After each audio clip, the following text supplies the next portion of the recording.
Right, it's the school holidays, and like many people, I run a full-time business from home. And while it is lovely not to have to fall out of bed and get everybody to the school bus in the morning, it is also time-consuming. It's not time-consuming in a bad way. It's just that suddenly the house is fuller, there are people there, they want to have lunch, and you'd like to see them because they're not at school, and so you need to make some time to have a nice time with your kids and not be too worky, but equally you need to get the job done. So I thought, while I'm running around getting my job done, I'd give you some of the things that I do to help me maintain my levels of productivity while having a nice time with the kids over the holidays, in case any of those tips might help you as you go along. And if you have any of your own tips that you think would be really helpful, do put them in the comments, because you never know, you might have the tip that will help somebody out really enormously. And if you're new to the channel, please subscribe, press the bell icon, and we'll tell you when we've got more clips coming up. And if any of the tips and tricks I give you along the way are helpful, you can always buy me a coffee, or even better, join my club. The link to everything is in the blurb to all my clips. Right, come along. So the first thing I do when it's going to be the school holidays is make a big list. I'm a great list maker, but I normally make my list in the morning in a kind of leisurely way. I get up early. I always get up early, not as early as I might do, but I'm usually up at about 6. I fall out of bed. I come downstairs in my pajamas, and during term time, because I have between 8 in the morning and 6 o'clock in the evening with my kids at school, I have a 10-hour day when there's nobody here but me, and I can get my job done. So I fall out of bed at 6 during term time, come down, make breakfast, make coffee. I read the paper, I skim through the paper, I answer any comments on my YouTube channel, and I make my list. And I do that all before I wake everybody up in the morning. Works for me. In the holidays, not so much. In the holidays, I fall out of bed in my pajamas, come downstairs, and actually I get a load of worky bits done. Paper can wait. So this morning, for example, I got up, I replied to 2 wedding inquiries. Very nice. What a compliment to be invited to help people with their weddings. They sent me questions and I sent them all questions back. But I've replied. I've kept the communications lines open. I had some reviews on my Google reviews. Very kindly, people took time to put some reviews of the workshops that they've done. So, 5 minutes, sit down and reply to those. Because if somebody's taken the time to make a review, it seems very rude not to reply to that. So I had to get those done. Fabrizio is coming as my guest to the Chelsea Flower Show, where I am. I'm a trainee judge of the floristry, very exciting. And I'm allowed to bring a guest, so I had to fill in the form for him. So that was done. Lots of little jobs off the list, done. What I try and do, and I do this all the time, but in the holidays particularly, I keep my desk in a really manageable way. So look, my desk diary with some lists stuck inside it. And then my whole desk is this big. This is my business. It lives in a tray like that. If it gets any bigger than that, I am overwhelmed. I can't keep up with it. So I have to. So I keep it. That's about as fat as my desk ever gets. But in the school holidays, if I've got my list that I make the night before rather than in the morning, then I can fall out of bed in the morning and get a load of the admin-y stuff done off the list. Right, my next job is I've got to go and cut some flowers for, it's Easter this weekend. And so I've got flowers to do for clients. So let's go flower cutting and keep thinking about ways to make time in the holidays. The other thing I have already done also is, having got up and got a lot of work done before everybody else woke up, when they mooch down the stairs in their pajamas, I too am still in my pajamas. I've only just got dressed. And it is 11 o'clock in the morning. But, you know, I'm working from home. And so long as I'm wearing an apron over my pajamas, I feel businesslike. So when everybody appears in the kitchen slopping around in their pajamas, I too am there, and I can take a bit of time to just say, how did you sleep? You know, what's going on? Are you revising for your GCSEs? You know, so-and-so is going to play. No, the 13-year-old, I think she's a bit old to go and play with a friend, but she is going to go and hang out with her friend this afternoon. That needs to be organised. She's got to be taken over there. And the other child is revising, so needs a bit of how's the revision going kind of chat. So because I saved the kitchen chores, just mooching about emptying the dishwasher, I can do that while I'm talking to the children. I know they should do some of it. They do some of it. But equally, they don't always do all of it. And that mooching around the kitchen time, I think, is important in the holidays. But you still need to get the work done. So the work was done. Today, I've not read the paper. That's what's been given up. Okay, we need to go cutting because there's floristry to do. And I'm teaching workshop at 5 o'clock. Right, let's go. So, next thing, I'm just filling my buckets. Important to keep your flower buckets tidy and ready to go.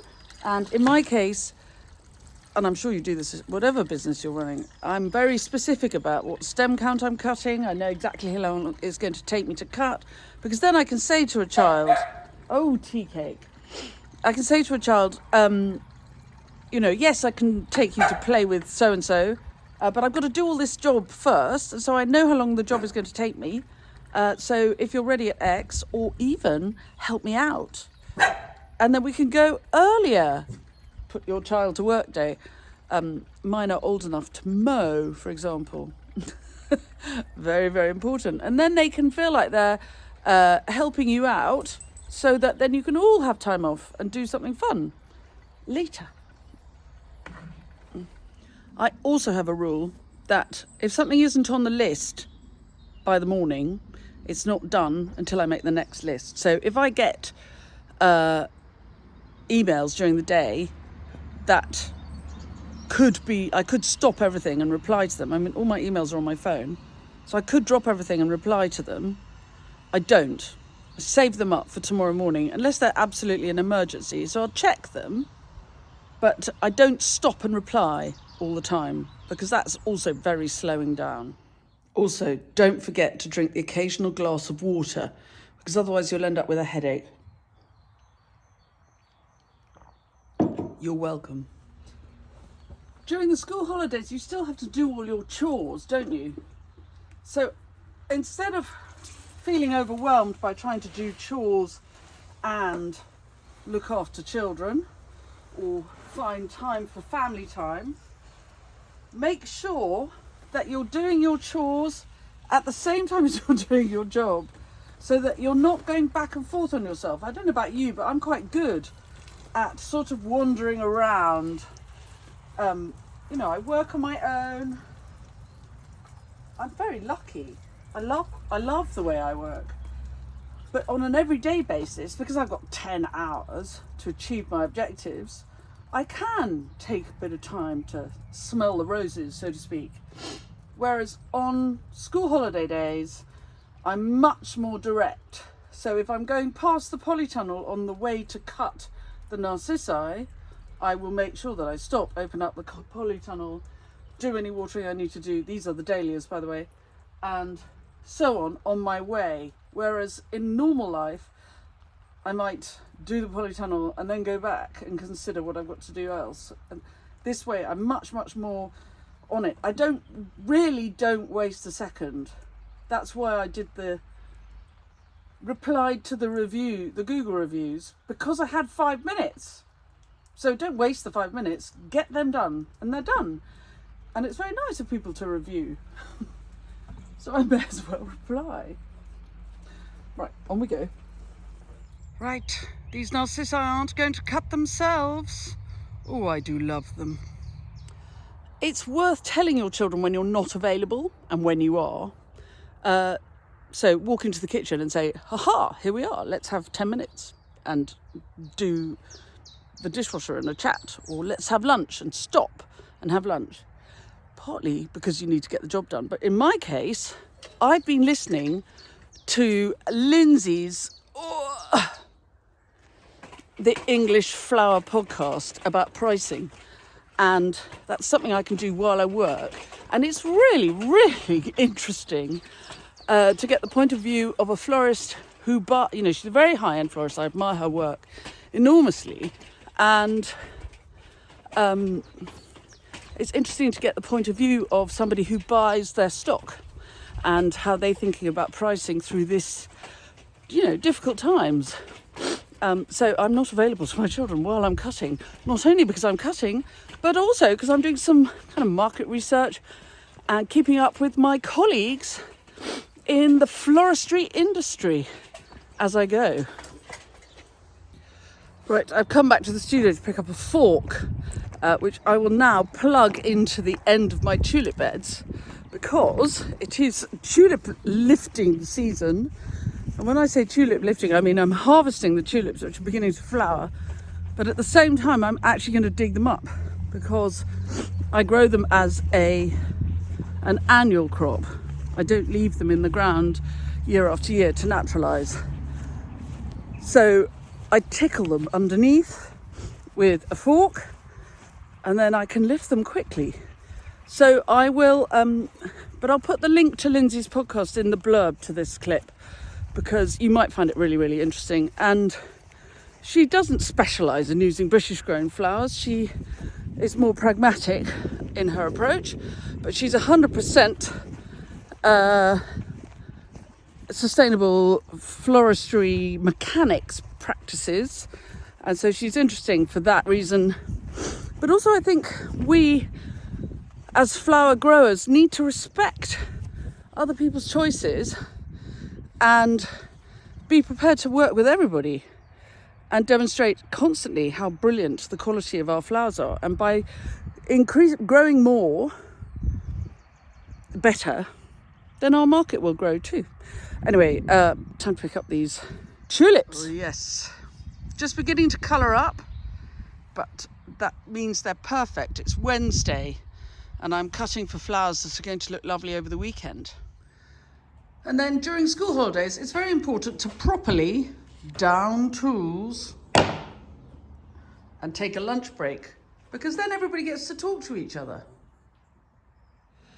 It's also very important to take time out for yourself, because it's the school holidays. Everybody else is having a little bit of a break. Why shouldn't you?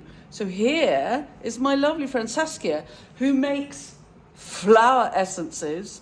And once a month, I ask her to douse me a bespoke essence, which helps keep me focused, on message, doing my thing. Because, when you're busy, it's hard to keep focused and doing your thing. So this is my time during the school holidays, and you need to take some time for you too. Right, it's 4:00. The flowers behind me have been cut. I'm putting you on a tray so I can talk to you. The flowers for tomorrow's floristry have been cut. I've had some nice time for myself talking to my friend Saskia, and I've also talked to my cousin Malcolm, who's an old gentleman of great distinction and charm.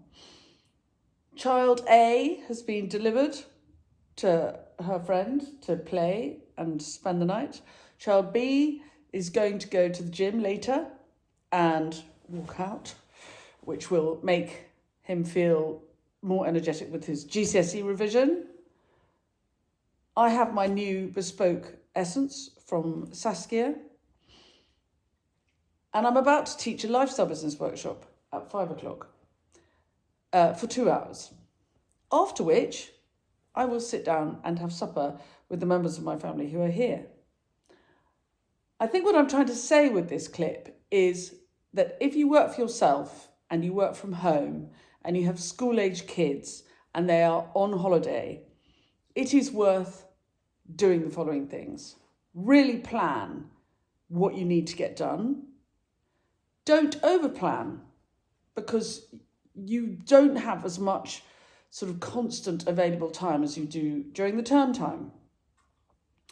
Make time for yourself, because otherwise you'll go mad trying to get everything done and please everybody. Don't be too much of a people pleaser.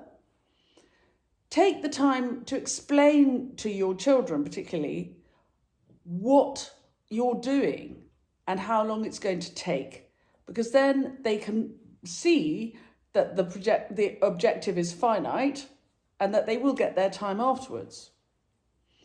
I have a thing where if I'm out cutting, or I'm teaching a workshop, or I'm talking to a customer on the phone, or I'm doing a wedding quote, I tell the kids the value of the work, what that work is going to bring into the family. Literally money. And then they go, oh, okay, well, fair enough. You do some of that work, and in a couple of hours, let's go and do something nice together. That's, I think, how you can keep your productivity going during the school holidays without going completely barking mad, and while still getting a fair amount done, but also seeing the family a bit. Anyway, I hope you have a good spring break, and I will see you very soon.